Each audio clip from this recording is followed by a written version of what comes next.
大家好，我現居香港，有50年的工藝品維修經驗。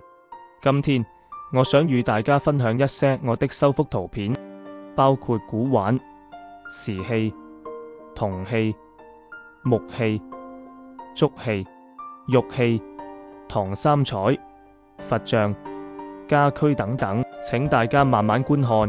如喜歡影片請訂閱、like 及分享。若需要修復工藝品，請留言給我。